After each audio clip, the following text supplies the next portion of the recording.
आप सभी को नमस्कार अभ्यर्थियों, कैसे हैं? आशा करता हूं ठीक होंगे आप लोग। हम लोग यहाँ चर्चा करने वाले हैं आज नासदीय सूक्त के बारे में। आप लोग बताइएगा कैसे हैं, ठीक है? आप लोगों को रेगुलर में प्रयास कर रहा हूं कि यूट्यूब पर लेक्चर देने का, और व्यस्तताओं के बीच में प्रयास करूंगा कि रेगुलर यूट्यूब पर आपके लेक्चर्स आते रहें और आप पढ़ते रहें। यहाँ पर हम लोग नासदीय सूक्त का अध्ययन कर रहे हैं। नासदीय सूक्त का अध्ययन यह किस एग्जाम के लिए है, तो देखिए ध्यान रखिए, यूजीसी नेट और जहां मुख्य परीक्षा है, मुख्य परीक्षा की दृष्टि से आपको सूत्रों का अध्ययन करना है। दूसरा, यूपीजीडीसी हुआ, जीआईसी हुआ, जहां पर ये सूक्त लगा हुआ है, मैं यहाँ मुख्य परीक्षा और प्रारंभिक परीक्षा दोनों को ध्यान में रखते हुए अध्ययन करा रहा हूं। कारण यह है कि प्रारंभिक परीक्षा मुख्य परीक्षा के अलग से बैच और अलग से लेक्चर तो बनेंगे नहीं, तो एक में ही मुख्य परीक्षा की दृष्टि से उसके महत्व आदि की चर्चा करते जाते हैं, और साथ में ही प्रारंभिक परीक्षा की दृष्टि से उसके शाब्दिक अर्थ, मंत्र, उसमें मंत्र में जो महत्वपूर्ण सूक्तियां या पद्य आ रहे हैं या श्लोक आ रहे हैं या मंत्र आ रहे हैं, उनकी बात करना, ये सब हम लोग करते जाएंगे। तो आज नासदीय सूक्त को हम लोग यहाँ अध्ययन करेंगे। ये दार्शनिक सूक्त हैं। कुछ आपसे पूछा जाता है, क्वेश्चन ये भी आता है सामान्यतः प्रीलिम्स में आपका, कि भाई इनमें से दार्शनिक सूक्त कौन कौन से हैं? तो नासदीय सूक्त एक दार्शनिक सूक्त है, हिरण्यगर्भ सूक्त एक दार्शनिक सूक्त है, पुरुष सूक्त एक दार्शनिक सूक्त है। तो इस तरीके से दार्शनिक सूक्त भी है। कभी कभी आपसे पूछा जाता है सृष्टि उत्पत्ति विषय जो चर्चा है वो कौन कौन से सूक्तों में है, तो यहाँ पर दिखती है नासदीय सूक्त में सृष्टि उत्पत्ति की चर्चा दिखेगी, आपको हिरण्यगर्भ सूक्त में सृष्टि उत्पत्ति की चर्चा दिखेगी। तो इस तरीके से आपको यहाँ पर चर्चा दिखती है, और वहां पुरुष सूक्त में भी ही दिखती ही है, इतनी बृहद स्तर पर नहीं पर सामान्य स्तर पर तो दिखती ही है। चलिए, अब ये है क्या नासदीय सूक्त किस मंडल का है, किस वेद का है, ये सब आपसे क्वेश्चंस पूछे जाते हैं। जब सामान्य क्वेश्चन पूछे जाते हैं तो आप सामान्यतः इनकी जानकारी हम लोग देख लेते हैं कि जो नासदीय सूक्त है वो आपका ऋग्वेद का है, ठीक है। और ऋग्वेद के मंडल का क्या है, तो 10वें मंडल का है। सूक्त क्रमांक क्या है, यानी सूक्त का नंबर क्या है, तो 129 क्या है, 129 नंबर का सूक्त है। और क्या है, परमेष्ठी यानी प्रजापति ऋषि है इसकी। ऋषि कौन है, परमेष्ठी प्रजापति ऋषि है। देवता क्या है, तो इसके परमात्मा देवता है। और छंद क्या है, त्रिष्टुप छंद, ठीक है। तो ऋग्वेद मंडल है, 10वें मंडल का है ऋग्वेद के। सूक्त संख्या इसकी 129 है। जो ऋषि है वह परमेष्ठी प्रजापति है, देवता परमात्मा है, और छंद त्रिष्टुप है। इस तरीके से इसकी बात है। अब यहां पर जो आपको ध्यान है कि इसका में जब यहां पर बात आप देखेंगे, पढ़ेंगे मंत्रों को, तो यह सूक्त सृष्टि रचना का वर्णन नहीं बल्कि ये गहरी दार्शनिक पूछताछ की चर्चा करता है। ईश्वरवाद और निरीश्वरवाद से परे जाकर के अस्तित्व के मूल कारण को खोजने का प्रयास करता है कि इस संसार को आखिरकार बनाया किसने है, उन सब की यहाँ पर चर्चा रहती है। हम लोग एक एक मंत्र को पढ़ते जाएंगे, उसके अर्थ को समझते जाएंगे, और ये अर्थ यहाँ हम लोग यहाँ पर हम केवल अर्थ को नहीं समझेंगे, उसको मॉडर्न, चूंकि ये सृष्टि उत्पत्ति की अवधारणा है, तो मॉडर्न की जो सृष्टि उत्पत्ति की अवधारणाएं है, बिग बैंग थ्योरीज आदि, तो उनके साथ भी हम इसको सामान्य तरीके से समझने का प्रयास करेंगे कि सामान्य ये हो सकता है। भविष्य में यदि आपको इनका डिटेल्स अध्ययन करना होगा, पीएचडी आदि करनी होगी, तो फिर आप इन विषयों पर डीप अध्ययन में जा सकते हैं। लेकिन मैं थोड़ा थोड़ा यहाँ इंटरलिंकिंग करके इसलिए बता रहा हूं कि मुख्य परीक्षा में आप उसको महत्व की दृष्टि से बता पाएंगे, साथ ही आप उसको ये समझ पाएंगे कि यहाँ पर विज्ञान से आप अंतः संबंध स्थापित कर सकते हैं। इंटरडिसिप्लिनरी जो रिसर्च है वो आप कर सकते हैं। इस तरीके से भी आपको यहाँ पर पता चलता जाएगा कि चलिए ठीक है, ये है। चलिए ज्यादा बात ना करते हुए यहाँ जो अर्थ लिया है मूलतः वो शायद भाष्य को लेकर के ही हम लोग यहाँ अर्थ व्याख्याओं की चर्चा करेंगे। यहाँ शाब्दिक अर्थ वगैरह आपको दिख जाएगा, ये इसमें मैंने साथ में ये भी लगा दिया है कि आपको ये चीजें भी यहाँ पर स्पष्ट बनी रहे। चलिए अब हम लोग यहाँ से आगे चलते हैं, एक एक मंत्र को पढ़ते हैं। तो ये लिखा है ना सदासीनो सदासी तदानीम। पहले थोड़ा सा श्लोक पढ़ना सीख लेते हैं, मंत्र पढ़ाएंगे, फिर उसके एक एक अर्थ को समझेंगे, फिर उसके भावार्थ को समझेंगे, ठीक है। पहले मंत्र पढ़ लेते हैं। ना सदासीनो सदासी तदानीम, नासीद्रजो नो व्योमा परोयत्, ना सदासीनो सदासी तदानीम, नासीद्रजो नो व्योमा परोयत्, किमाब्रीवः कुहकस्य सन्मन्। अम्भः कृमासीत् गहनं गभीरं किमाब्रीवः कुहकस्य शर्मन्। अम्भः किमासीत् गहनं गभीरम। तो इस तरीके से आप थोड़ा सा गा करके भी पढ़ सकते हैं, वरना सीधा भी पढ़ सकते हैं। नास्तासीनो सदासी तदानीम नासिद्रजो नो व्योमा परोयत किम आदरीवाह कुहकस्य शर्मन् अम्भा किमासीत गहनम गंभीरम। पहला मंत्र है ये। और यहाँ पर क्या चर्चा चल रही है, अब इसके एक एक शाब्दिक अर्थ को समझ लेते हैं, फिर हम इसके को फिर से एक बार श्लोक को पढ़ेंगे। तदानीम न असत आसीत, ये उस समय की बात कर रहे हैं कि सृष्टि जब उत्पत्ति हुई या सृष्टि उत्पत्ति के पूर्व कैसी स्थिति थी। आप खुद सोचिए मन में आंख बंद करके कि जब संसार ना रहा होगा जहां आप बैठे हैं तो क्या था उस समय, यानी शुरुआत में क्या था, सबसे पहले क्या था। मुर्गी थी या अंडा था, और मुर्गी अंडा में से मान लीजिए इस ब्रह्मांड की बात चल रही है, मुर्गी अंडे की तो चल नहीं रही है, तो मूल कारण क्या था। तो कह रहे उस समय यानी कि तदानीम न असत आसीत, यानी उस समय न असत था तथा नो सत आसीत, ना ही सत था, यानी कि ना ही सत था और ना ही असत था। अब आप कहेंगे सत और असत क्या है, तो उसकी यहां पर चर्चा वैसे तो नहीं है, लेकिन सत और असत को यदि हम श्रीमद् भगवत गीता की परिभाषा के आधार पर देखें तो कहा जाता है सत वह है जो परमानेंट है और असत वह है जिसका अस्तित्व नहीं है। तो नासतो विद्यते भावः, कि असत का तो भाव ही नहीं होता है, और जो सत होता है उसका कभी अभाव नहीं होता है। यानी सत वह होता है जो परमानेंट तत्व होता है, और परमानेंट तत्व यहाँ किसे माना है, ब्रह्म या चैतन्य को। तो कह रहे उस समय शुरुआत में तदानीम न सत आसीत न असत आसीत, तो तदानीम न असत आसीत नो सत आसीत न रजह न ही लोक आदि थे। रजह का मतलब यहां पूछ लेगा आपसे, रजह का मतलब किस लिए है, तो लोक शब्द के लिए आया है कि ना कोई लोक थे, जैसे पृथ्वी लोक अंतरिक्ष लोक, ऐसे कोई लोक नहीं थे। तो ना सत था ना असत था ना रज था। नो व्योम यत परः अस्ति, और नो व्योम यानी आकाश, यत परः ऊपर जो है, जो आप कहते हैं जैसे आकाश कह रहे हैं अंतरिक्ष कह रहे हैं, वो भी नहीं था, ना ही आकाश आदि ऊपर वाले द्युलोक थे, यानी द्युलोक आदि भी नहीं थे। तो तदानीम न सत आसीत न असत आसीत न रजहा न व्योम। आपको याद रखना है रज का मतलब है लोक और व्योम का अर्थ है आकाश, ना ही आकाश था। फिर क्या था, कह रहे कुहकस्य शर्मन् किम आब्रीवा, कहां, कुह मतलब कहां, कस्य मतलब किसकी, शर्मन् यानी सुरक्षा में, शर्मन शब्द पूछेगा कहां किसकी सुरक्षा में, किम आबरीवहा, किम यानी कौन, आ मतलब चारों ओर से, आबरीवह मतलब आवृत किया हुआ था, घेरा हुआ था, यानी इस सृष्टि को कौन चारों ओर से घेरा हुआ था यह भी किसी को पता नहीं है। को कौन कहां था, किसकी सुरक्षा में था, कौन चारों ओर से इसको आवृत किया था, यह भी कोई पता नहीं है। किम गहनम गंभीरम अंभा आसीत, क्या गहन और गंभीर, अंभा यानी जल था, यानी कि क्या केवल बहुत घना हुआ जल था, ऐसा क्वेश्चन मार्क आ रहा। पहले में यहां आप देखो, यहां पर परिकल्पनाएं तैयार की जा रही हैं।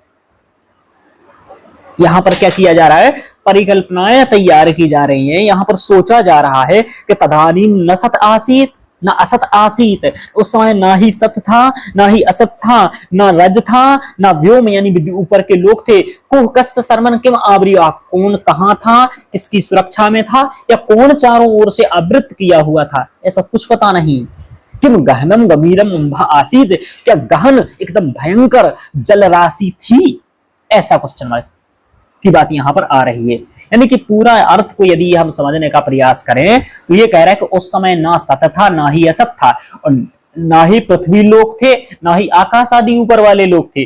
कहा कौन किसकी सुरक्षा में चारों ओर से आवृत किया था, क्या गहन गंभीर जल था, क्वेश्चन मार्क कर रहे हैं। मतलब आपको रिसर्च के लिए क्वेश्चंस दे रहे हैं, सोचने के लिए बता रहे हैं क्या था। इसका मतलब ये है कि स्पष्ट रूप से तो इन्हें पता नहीं था, या फिर ऐसा अभी आपको पता आगे चलेगा। आप ध्यान रखिए कि आप आगे देखोगे क्या इन्हें खुद पता था कि क्या था उस समय। अभी आगे जाकर के ये मंत्रों में आप देखिएगा तो आपको पता चलेगा ये चीज।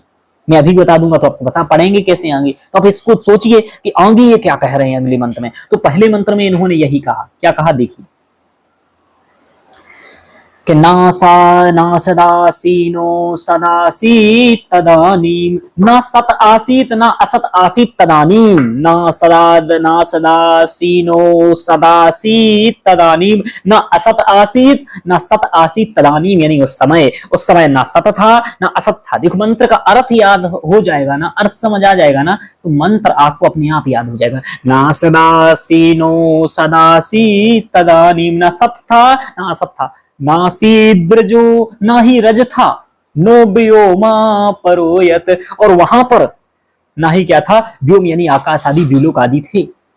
फिर कह रहे हैं किम आबरी बहा, किम आबरी बहा, कौन वहां किसको घेरा था, कुहुकस्य सरमन, कौन किसे वहां घेरा था, अम्भा किमासीत गहनम गभीरम, क्या अम्भा यानी जल, पूछ लेगा अम्भा का मतलब क्या है, जल क्या है, रज का अर्थ क्या है, लोक है, आबरीवा मतलब घेरा हुआ था, है ना, सरमन मतलब कौन किसको, सरमन किमासीत गहनम गभीरम, गंभीर जल था। तो आपको थोड़ा सा शब्दों के अर्थ भी याद रखने पड़ेंगे क्योंकि अब शब्दार्थ पूछने लगे हैं, ठीक है, तो ध्यान रखिएगा। ये पहला मंत्र है, तो मंत्र की संख्या भी पूछ लेते हैं कौन से नंबर का मंत्र है, तो पहले नंबर का है ना सदासीनो सदासीत तदानीम। अब देखो कि आपने इसका सामान्य अर्थ समझ लिया कि भाई उस समय ऋषि भी इस मंत्र में ये क्वेश्चन टाइप का कह रहे हैं कि उस समय क्या था, ना असत था ना सत था, ना ही वायु थी ना आकाश था, आदि आदि बात है। चलिए ये इसका अनुवाद लिखा है, उस समय प्रलय काल में मूल कारण असत यानी नाम रूप आदि अवस्था नहीं था, और ना ही सत यानी नाम रूपात्मक अवस्था था, ना कोई लोक था और ना ही आकाश आदि थे जो ऊपर द्युलोक इत्यादि वह भी नहीं थे। कहां किसकी सुरक्षा में किसने चारों ओर से आवित्र किया था इस पूरे ब्रह्मांड को, संसार को, या फिर अपार जल था, इस तरीके से बात आ रही है। अब इसको देखते हैं इधर पर।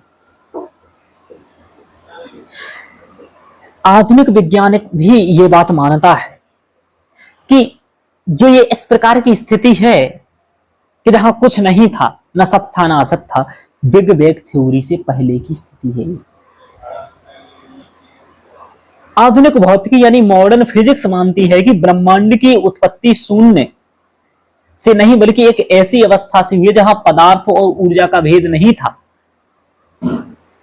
यह थी सिंगुलैरिटी की अवस्था। जब मैंने हिरण्यगर्भ सूक्त पढ़ाया इससे पहले, उसमें मैंने बताया था कि एक सिंगुलैरिटी की अवधारणा थी, उसमें फिर विस्तार या विस्फोट के बाद ही संसार बना। तो एक सिंगुलैरिटी की जो अवधारणा है, उसी जो आधुनिक विज्ञान भी मान रहा है, उसी अवधारणाओं की ओर हमारे सभी सृष्टि उत्पत्ति के जो सिद्धांत हैं वो जा रहे हैं, वो वहां पर पहुंच रहे हैं।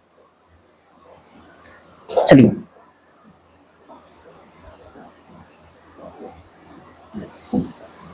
अब दूसरे मंत्र को पढ़ते हैं। अब दूसरा मंत्र क्या कह रहा है, आपको सबसे पहले सभी मंत्रों को पढ़ना है, तो पहले मंत्र के बारे में आप महत्व क्या समझ पाएंगे। तो पहला मंत्र यही बता रहा है कि शुरुआत में क्या था यह किसी को पता नहीं था। ठीक है, इसमें क्वेश्चन बता रहे हैं, परिकल्पना कर रहे हैं कि क्या था, कुहु कस्य सरमन, क्या जल था। तो वस्तुतः इस स्थिति को बता रहे हैं कि ब्रह्मांड का रहस्य तब भी रहस्य ही था और आज भी ब्रह्मांड का रहस्य है। ठीक है, आगे चलते हैं।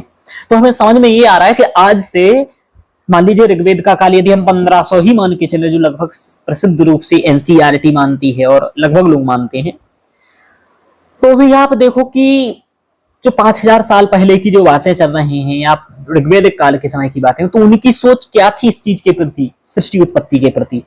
चलिए आगे कह रहे हैं, न मृत्युरासीत न अमृतम न तरहि न रात्रि अन्न आसीत प्रकेतः आनीदवातम स्वधया तदेकम आनीदवातम, स्वधया तदेकम तस्माद् अन्यन्न परः किंचनास, तस्माद् अन्यात् परः किंचनास। मृत्यु न आसीत, मृत्यु नहीं थी उस समय, मृत्यु न आसीत यानी कोई मृत्यु का कंसेप्ट ही नहीं था, ना अमृतम और ना ही अमृत था। रात्रियां यानी रात्रि एवं अन्ना यानी दिन, प्रकेता न आसीत भेद नहीं था, यानी कि ये रात हो रही है ये दिन हो रहा है, ऐसा कोई भेद नहीं था। इसका मतलब उस समय ऐसा कि रात सब कुछ, रात और दिन जैसा कुछ था ही नहीं। तो क्या क्या नहीं था वो बता रहे हैं कि मृत्यु भी नहीं थी, अमृत भी नहीं था, रात्रि भी नहीं थी, दिन को विभाजन करने वाला चिन्ह भी नहीं था कि जैसे आज हम करते हैं सूर्य है तो सूर्य का उजाला है, दिन है नहीं है तो रात है, बोले ऐसा नहीं था। तो मृत्यु न आसीद न अमृतम न मृत्युरासीद अमृतम न तरहि न रात्रि अन्न आसीद प्रकेतः आनीदवातम स्वधया तदेकम आनीदवातम स्वधया तदेकम तस्माद् अन्यन् परः किंचनास। इस तरीके से कि तस्मात् परः ततः एकः अवातम स्वधया आनीत, ततः यानी वह एकः यानी एक अद्वितीय, अवातम यानी वायु रहित, तब वह एकः अद्वितीय, अवातम यानी वायु रहित, स्वधया अपनी इच्छा से आसीत श्वास ले रहा था। ये बहुत बड़ी बात कह रहे हैं कि ततः वह एक यानी एकमात्र अद्वितीय, अवातम यानी वायु रहित, यानी उसे वायु की आवश्यकता नहीं पड़ रही थी। जैसे हम हैं, हमें सांस लेने के लिए वायु की आवश्यकता है, बाहर वायु हो मरना नहीं ले पाएंगे, यदि वायु नहीं होती तो मर जाते। स्वधया यानी अपनी इच्छा से, अनित यानी श्वास ले रहा था। तो दो वृद्ध बातें आ रही हैं, बिना वायु के सांस कैसे ले रहा था।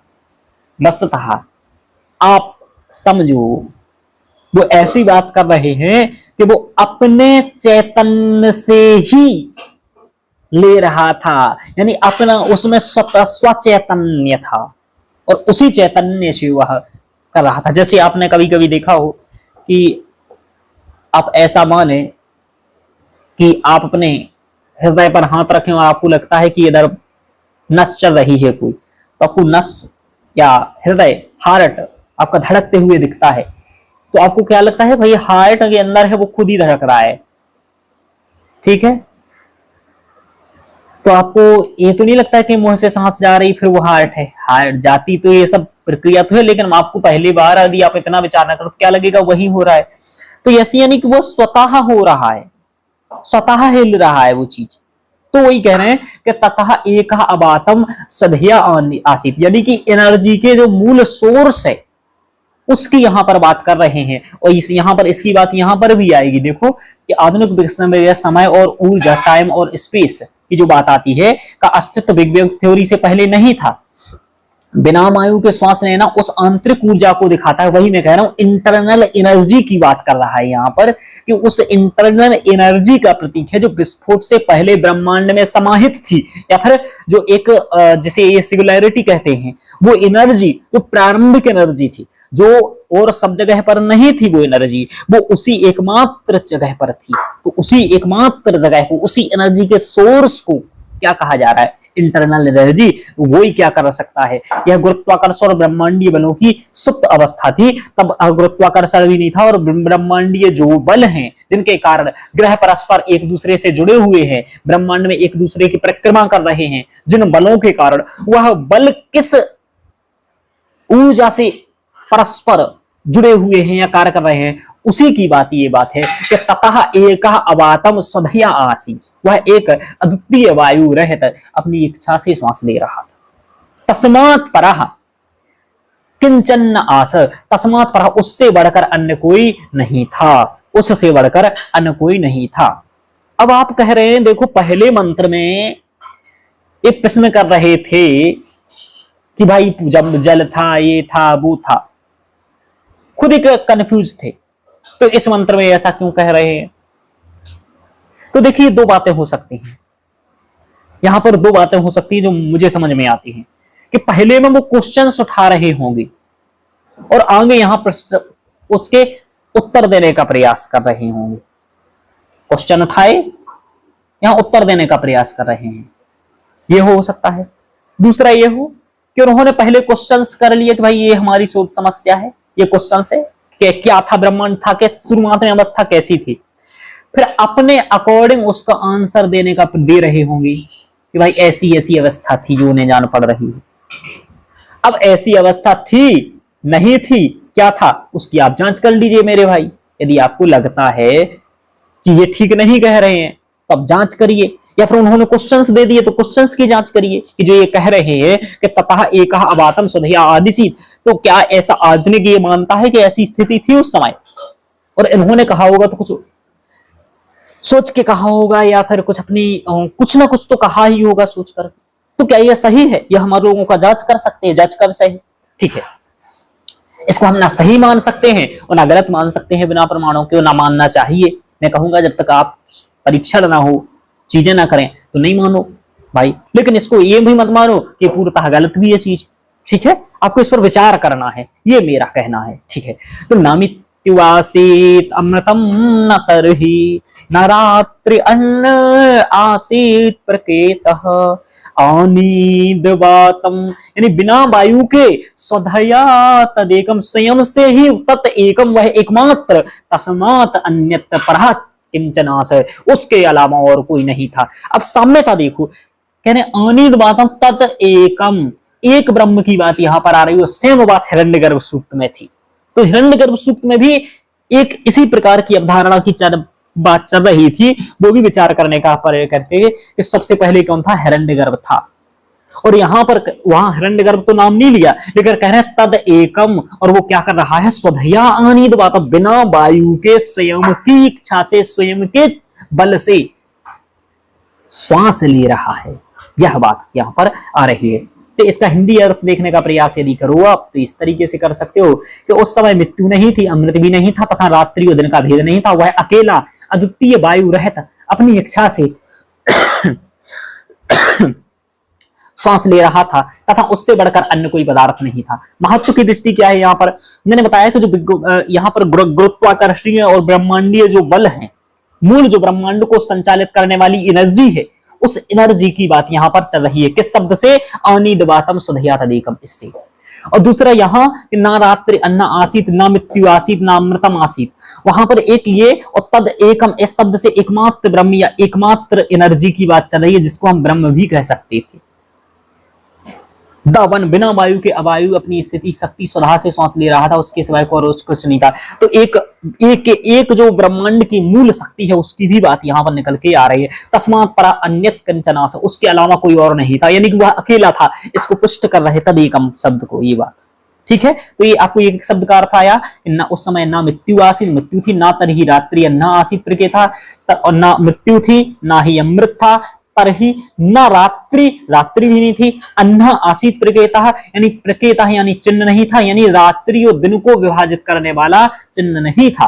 अनिदवातम स्वधया तदेकम, वो स्वयं की अपनी चैतन्यता से या स्वयं ही स्वधया है ना, अपनी इच्छा से, स्वाधि यानी स्वयं की बुद्धि से या स्वयं की इच्छा से, तदेकम वह एकमात्र क्या कर रहा था, सांस ले रहा था। इस तरीके से तस्मात् परः अन्यत् किंचनास, उसके अलावा और कोई नहीं था।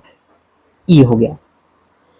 आगे हम लोग तृतीय मंत्र की यहां पर चर्चा कर लेते हैं कि तम आसीत तमसागूह मग्रे मग्ने अप्रकेतम सलिलम सर्वमा इदमो तुच्छेन अभू अपिहितम यदासीत तपसः तन्महिना अजायतैकम।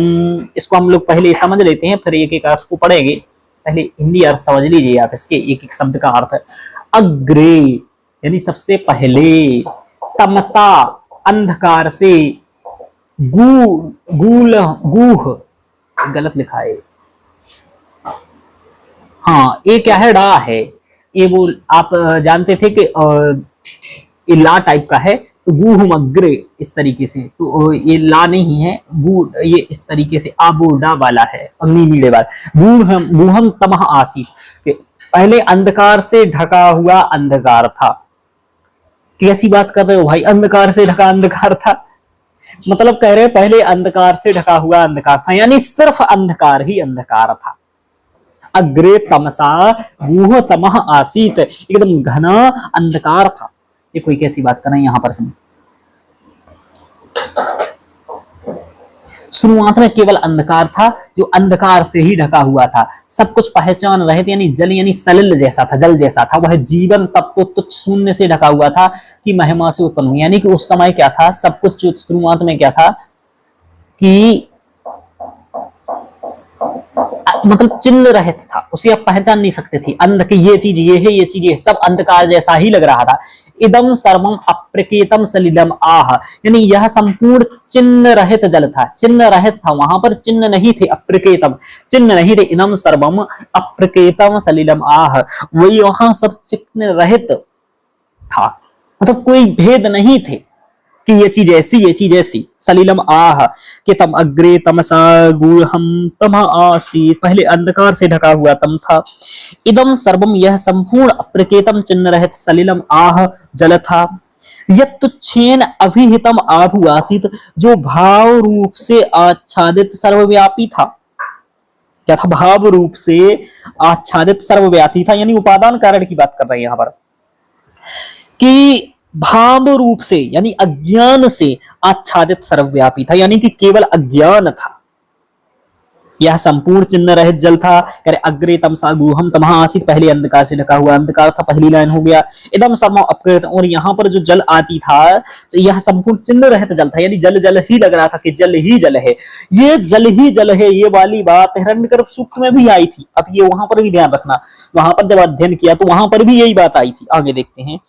ततः एकम तप एकाह तपसः महीना अजायत, ततः यानी वह तब, यानी वह एकम तपसः एकमात्र तपस्या की महिमा से अजायत, अपनी तपस्या की महिमा से या तप की महिमा से उत्पन्न हुआ। यानी आप यहां बहुत बड़ी बात समझो कि जो मूल चैतन्य है वह किसी दूसरे से उत्पन्न नहीं हुआ, स्वयं की एनर्जी से उत्पन्न हुआ। और इसी का विस्तारित वर्णन शंकराचार्य ने स्वयं किया है। और शंकराचार्य का जो सिद्धांत है ब्रह्म का, वो यही कहता है कि वो उपादान कारण और निमित्त कारण दोनों ही क्या है? ब्रह्म ही है। और वही बात समझता यहां पर दिखाई दे रही है कि ततः तत् एकम तपसा महीना अजायत, कि वह एकमात्र तपस्या की महिमा से उत्पन्न हुआ, स्वयं की महिमा से। तपसा यानी स्वयं की तप कौन करेगा? दूसरे से थोड़ी करेगा, स्वयं की तपस्या से उत्पन्न हुआ। और यत्तुच्छेन आविहितम आबु, जो भाव रूप से आच्छादित सर्वव्यापी था। तो ये क्या है? उपादान कारण। और यही दिख रहा है स्वयं उत्पन्न हुआ, यानी निमित्त कारण। स्व उपाधितया, है ना, इस तरीके से आता है, उपोपाधितया निमित्त कारण, या ऐसा कुछ आता है, मुझे लाइन याद नहीं आ रही है। एक बार वेदांत की वो लाइन है कि उपाधि के तया ये होता है, ब्रह्म ही चैतन्य, ब्रह्म ही उपादान कारण है और ब्रह्म ही निमित्त कारण है। इसके लिए एक लाइन आई है, वो मुझे याद नहीं आ रही है, आप लोग देख सकते हैं, मैं बाद में बता दूंगा। और मैंने बताई भी है, जब वेदांत दर्शन पढ़ाया है आपको, वहां पर जाकर के एक बार नोट्स देख लीजिए वेदांत का, वहां पर वो लाइन मैंने लिखाई है, तो वो आप वहां पर देख लीजिएगा, है ना, कि सृष्टि का उपादान और निमित्त कारण एक ही ब्रह्म को माना है। तो वहां जो लाइन दी है वो यहाँ पर इंटरलिंकिंग होती है। और जब बात लिखेंगे आपको बता सकती है ये बात यहाँ पर भी, कि सृष्टि से पहले अंधकार से आच्छादित अंधकार था, यानी अंधकार ही उपादान था। तथा सब कुछ पहचान रहित एकमात्र जल था, ये भी उपादान हो गया। जो शून्यता से ढका हुआ था वह अपनी तपसा की महानता से उत्पन्न हुआ, एकमात्र अपनी तप की माध्यम से, यानी इसको उत्पन्न करने वाला कोई बात कोई नहीं है। अब यहां पर एक बात और आ जाती है, वस्तुतः आप लोगों को लगेगा ऐसा, लेकिन मैं आपको बता रहा हूं ऐसी ही कुछ कुछ अवधारणा चार्वाक की भी है। वो भी यही बात कह रहा है कि संसार की उत्पत्ति स्वभावतः हुई है। यानी पदार्थों में स्वयं क्रिया के बाद ही हुई है और वो उनके स्वयं की क्रिया के कारण हुई है। वो कहता है चार तत्वों को मानता है वहां पर, ठीक है, आकाश को छोड़ करके, पृथ्वी, जल, अग्नि और वायु। कहता है इनमें स्वतः प्रक्रिया से अथवा स्वाभाविक शक्ति से चैतन्य की उत्पत्ति हुई है। चतुर्भ्या खद्भूतेभ्या चैतन्यम उपजायति। तो चार भूत द्रव्यों के से ही चैतन्य की उत्पत्ति हुई है। चतुर्भ्या खलुभूतेभ्या चैतन्यम उपजायति, चैतन्य की उत्पत्ति हुई है, यह आता है।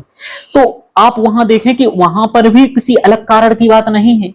सेम बात आप देख रहे हो, वेदांत कह रहा है थोड़े अलग तरीके से कह रहा है, पर बातें एक ही है कि उपादान कारण जो है वो है ही, और भाई निमित्त कारण कोई नहीं है, वो स्वतः ही है। और वही बात यहां पर भी आ रही है, ध्यान रखिए थोड़ा सा। चलिए आगे चलते हैं।